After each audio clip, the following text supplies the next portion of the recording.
You know, I remember when I was in my 20s and I was just giving you clavicle, honey.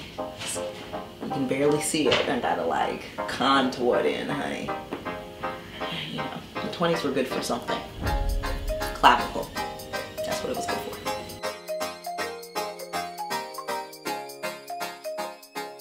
Today I'm talking about 20 beauty secrets I learned in my 20s.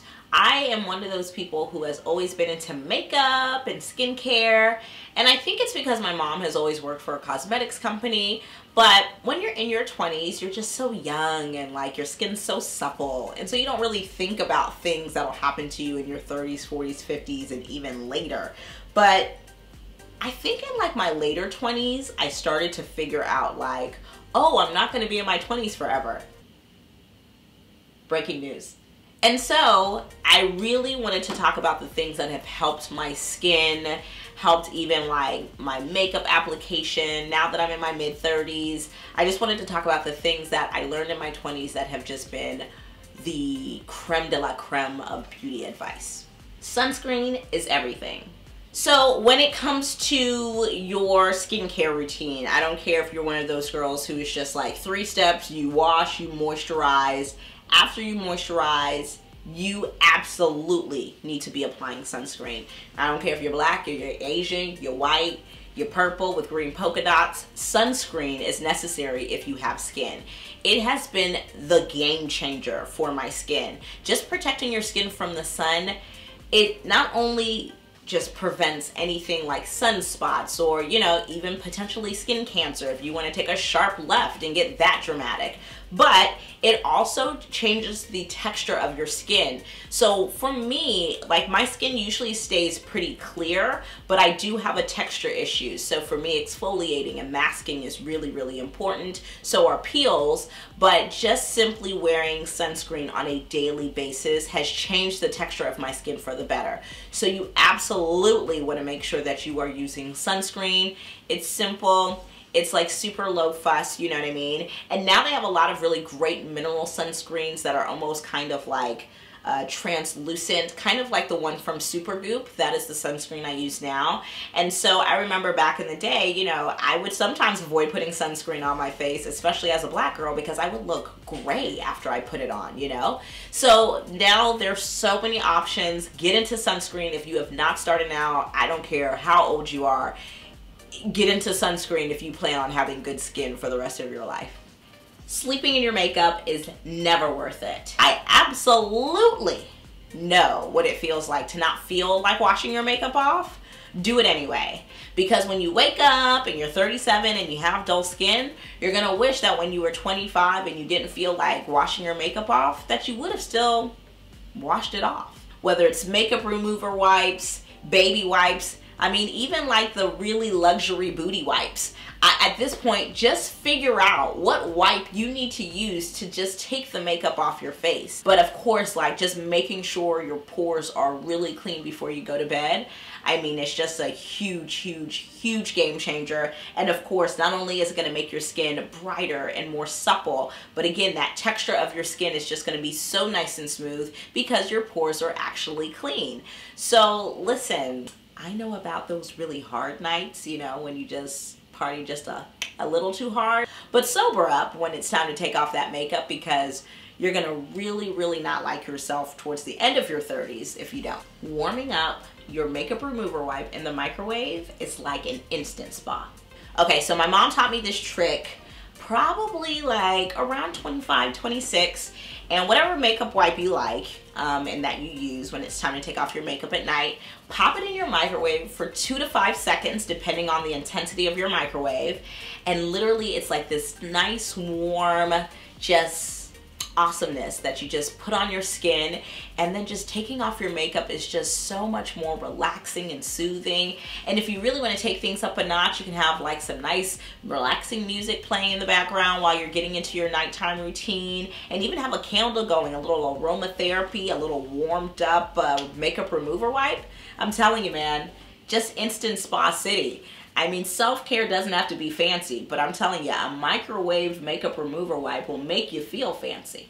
So just do that. I like to usually do 2 for me because on days like this when I'm filming or if I have like some campaigns to shoot, I usually have on pretty full coverage foundation. So for me, it usually takes me about 2 makeup wipes, makeup remover wipes to take my makeup off, and then I get into cleansing and all of the steps of my skincare routine. But it's such a cute, easy, low fuss trick that does kind of elevate your nighttime skincare routine. Point the wand inward for better mascara application. So I'm not really one to really wear mascara alone. I usually am wearing lashes if I am going to be in pictures, if I am going to do this whole video thing. I'm just a lash kind of girl. But simply put, when it's time to put on mascara, which I always do before I put on lashes, it's really, really smart and really, really just so much better when you point the wand inward, especially when you're getting to those shorter, even more sparse lashes towards the inner eye.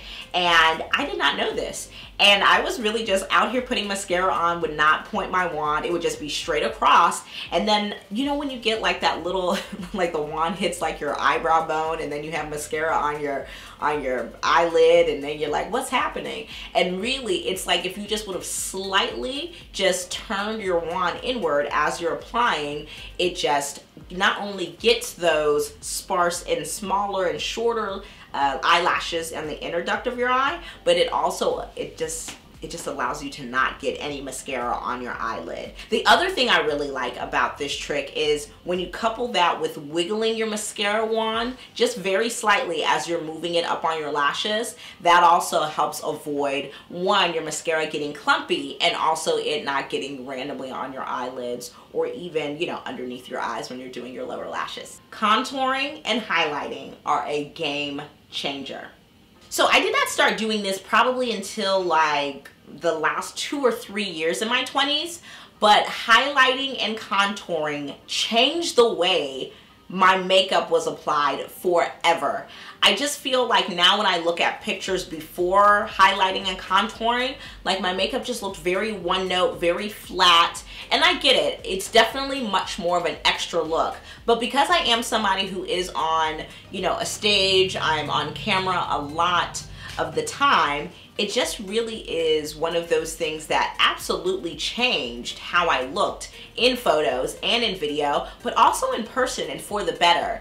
And I don't think that highlighting and contouring has to be this over the top thing. I think if you blend well and depending on how much product you're putting on, I think that you can really make highlighting and contouring look very natural, very suitable, very appropriate for you, and absolutely make it look better than what you were doing before. I think really just, you know, look up a YouTube video or 2 or even go to your local makeup counter and learn how to highlight and contour. It absolutely changed the way I look in makeup forever.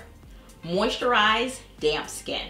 I think just like the average person, when I took a shower or a bath, I would get out, I would wipe my skin, and then I would moisturize.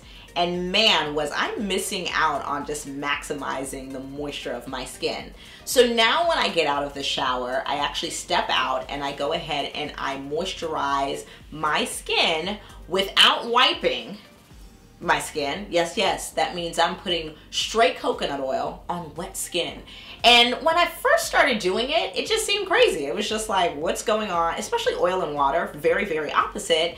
But turns out that my skin not only is super moisturized, but stays moisturized throughout the day. You know, I think in the past when I was just drying my skin and then moisturizing, especially in the winter time, I would have to moisturize again a second time in the day, maybe like when I got up in the morning or maybe when I came back from school or work. And now I don't really have to do that as often. I think the other thing that's the game changer is that I'm using oil. I love moisturizing with oil. I think my favorite oils to moisturize with are grapeseed oil, coconut oil, and then on those days where I feel like my skin is just super dehydrated, I'll even turn to olive oil. But usually you'll see me use things like grapeseed oil, coconut oil, even jojoba oil is really, really great. And then on top of me moisturizing my skin with the oil, I will go ahead and add some lotion or even a cream. Now, to be clear, when I get out of the shower, I'm, you know, moisturizing my skin with oil, and then I'm patting the excess water off with a towel. Then after I'm done patting the excess, I'm adding whatever cream or lotion I would like to add. But if you don't want to double up, and maybe it's summertime so you don't necessarily need to double up, you don't have to, but you definitely want to add whatever the second layer of your moisturizer is after patting your skin dry. Find a red lipstick that works for you. This is probably one of my favorite rules ever. For me, this is kind of one of those like coming of age as a woman kind of rule. I just feel like every single woman, whether you like to wear makeup or not, should find a red lipstick that works for you. I just think that when you have a wedding to go to, a date to go on, or you really just want to feel confident and you want to feel beautiful and you feel like wearing a little bit of makeup, having a go-to red lipstick is imperative to me. That's just what I believe. And so for me, currently, the red lipstick that makes me feel just like the queen of the universe is this Fenty Beauty Stunner Lip Paint in Uncensored. It's just so good. I love how matte it is. I love how red it is. And I always just feel super confident whenever I have it on. I get so many compliments whenever I wear it from all types of women. And I think it's just really great. It just makes me feel really good. And I do think that, again, when I'm wearing makeup and as far as beauty is concerned, I do feel really confident whenever I wear a red lip. And I am very, very, very, very convinced that any woman of any complexion, of any age, of any walk of life, literally can find a red lip that works for them. You're not too pale, you're not too dark, you're not too this, you're not too that. Just go to Sephora and have a field day. Shave your legs downward and exfoliate 24 hours later. If you were like me and you watched movies and television and commercials, you probably always saw people shaving their legs, you know, and they were shaving upwards and it just looked very dainty and very feminine, and it was like, ooh, you know. So anytime I would shave my legs, you know, I would just, you know, kind of just poke my leg out and just, you know, very slowly and casually shave my leg upwards. Come to find out, that's absolutely wrong. You are actually supposed to shave your legs in the opposite direction of the hair growing, because that prevents ingrown hairs. I am somebody who is extremely prone to ingrown hairs, and I just could not figure it out. I was like, I just feel like I'm shaving my legs, I'm moisturizing afterwards. What's the problem? So not only is it because we're shaving in the wrong direction, the other thing is that you're supposed to exfoliate 24 hours later so you can prevent ingrown hairs from happening. I really like creating my own exfoliator with a large grain brown sugar, olive oil, and honey. For me, I like it to be a little bit more tacky than oily, and usually the olive oil will pretty much suffice as far as moisture is concerned. And then the larger grain brown sugar is not too rough on your skin, but definitely intense enough to successfully and diligently exfoliate your skin. So like I said, I really like for it to be 2 parts brown sugar, 1 part olive oil, and 1 part honey. So get this sugar scrub, get whatever your favorite body scrub is, and get to exfoliating on your legs very, very diligently. And that is such a great way for your legs to be super smooth and to prevent ingrown hairs from happening. Pay attention to your neck. So as you get older, this is definitely not something you notice in your 20s, but as you get older, you definitely start to see it in your neck first, more than like even in your face. And so what I realized is in most of my 20s, I never washed my neck, right? Like I would like wash like here, like, you know, when I was washing my body, and of course I would wash my face. But when I would wash my face, I would never intentionally wash here or even like my décolleté right here. Like people just always overlook that, and it's so important. You can wash here, you can exfoliate here, you can even mask here. Really, really important stuff, you guys. I think once I started paying attention to my neck, it just made me a lot more intentional with my skincare, and it just allowed me to just think about my skincare as a whole. So instead of just thinking about my face, I thought about my neck, I thought about my chest. Like these are things that get photographed, especially like if you're getting photographed like in close range, like that's something that you want to look glowy and shiny and healthy. So make sure you're paying attention to your neck. I think this is something that most women in their 20s are overlooking, and it is absolutely going to be the thing that like reveals your age as you get older. So you just don't want to have, you know, you don't want to have turkey neck.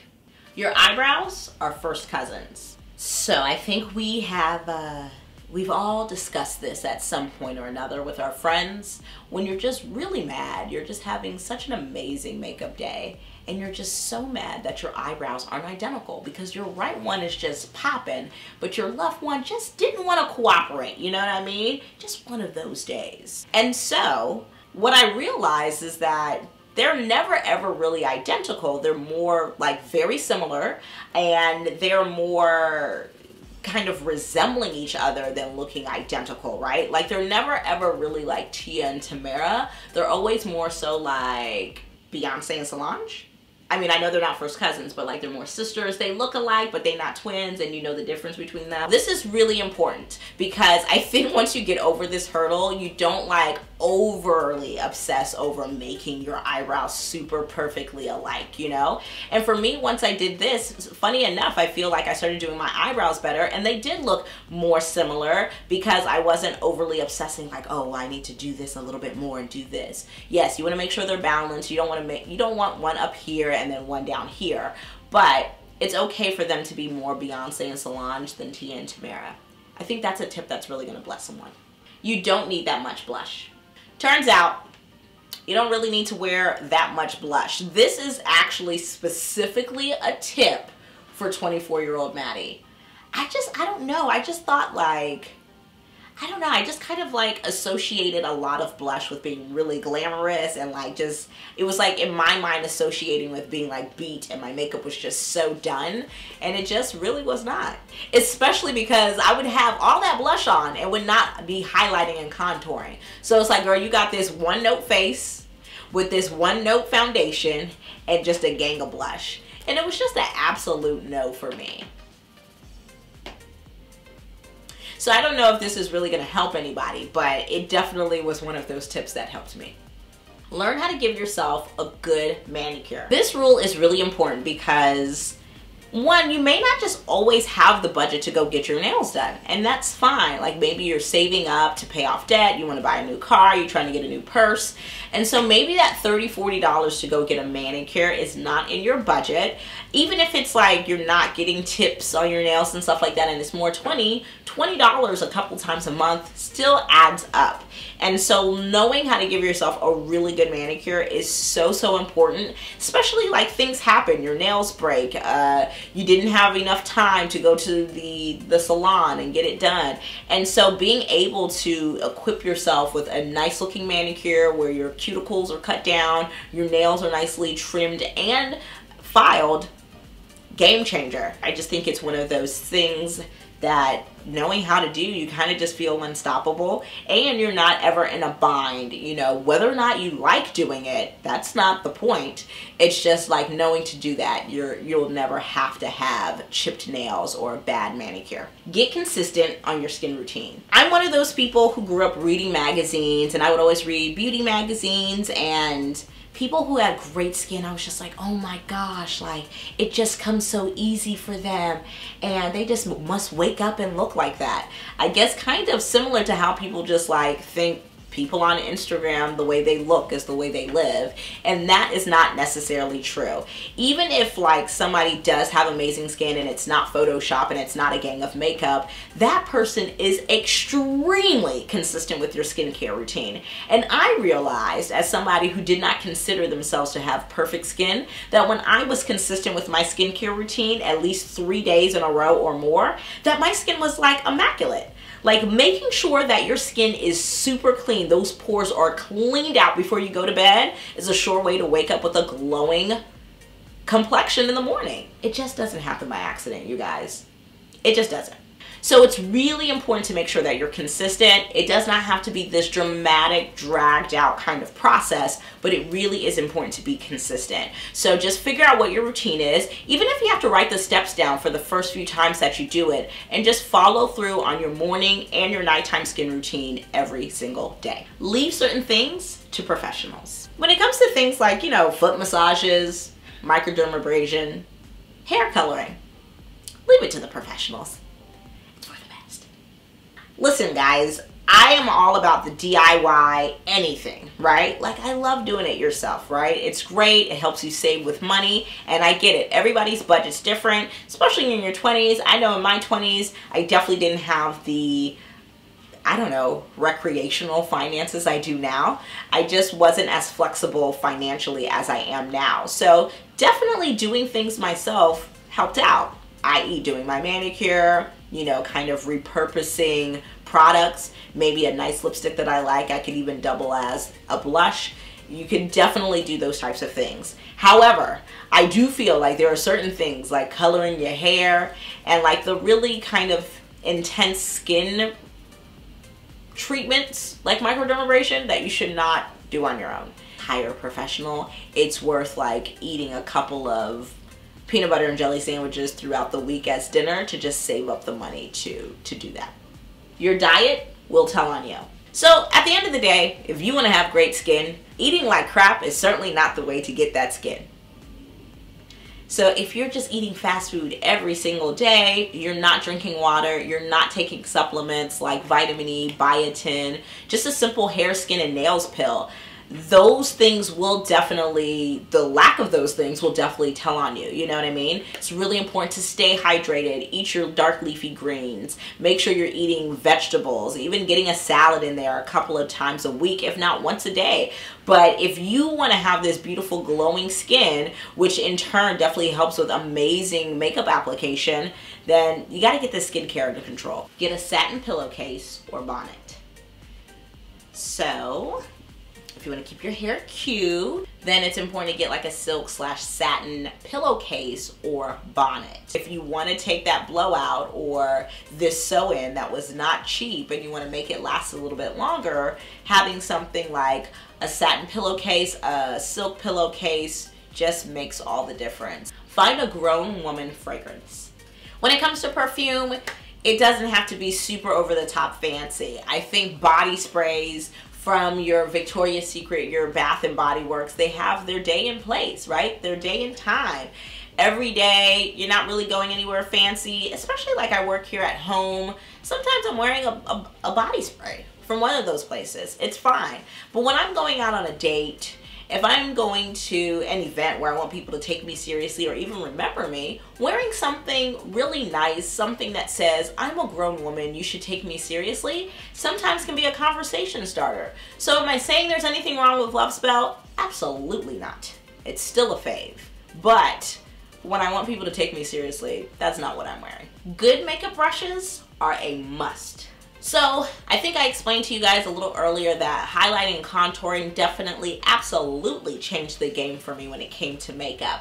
But I think the reason why it also changed the game is because it forced me to get into makeup brushes, especially things like eyeshadow brushes, powder brushes, and even foundation brushes. I think the other thing that really changed the game for me in my 20s when it came to beauty was the beauty blender. Just getting those 3 to 4 items really changed how I applied makeup, and so things blended a lot better. They didn't just sit on my face. They actually looked a little bit closer to my skin versus just like putting some liquid stuff on my face and hoping for the best.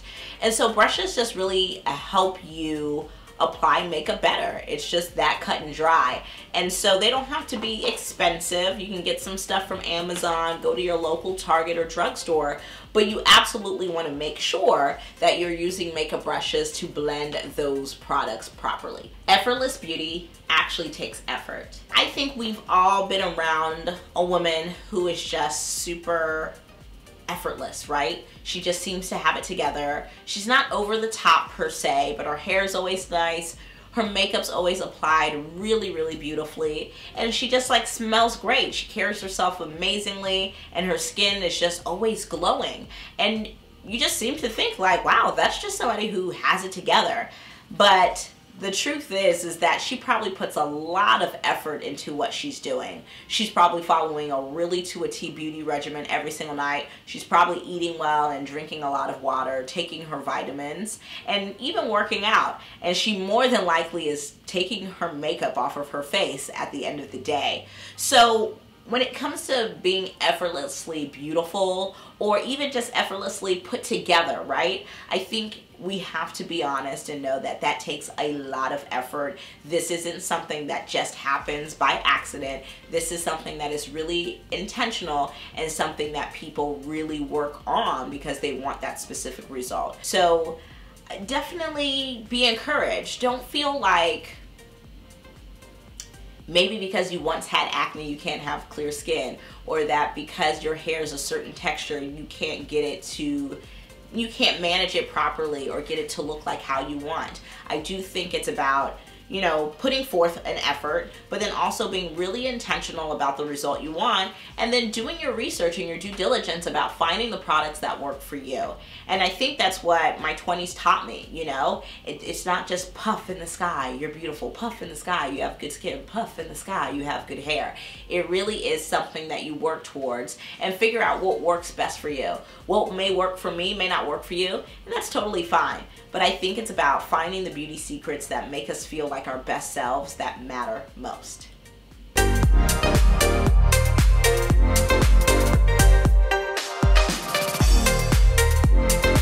One, it's very important.